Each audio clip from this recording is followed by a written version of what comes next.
పోయిందనుకో, బాగా శక్తివంతులు ఎవరి దగ్గర ఎంతెంత మంది ఉన్నారో లెక్కలేద్దాం ఏమిటి?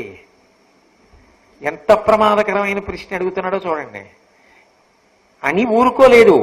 ఎందునుపాయంబు పౌరుషంబు కలమారు కలరు. మంచి సామర్థ్యం పౌరుషం ఉన్న వాళ్ళు ఎవరున్నారు?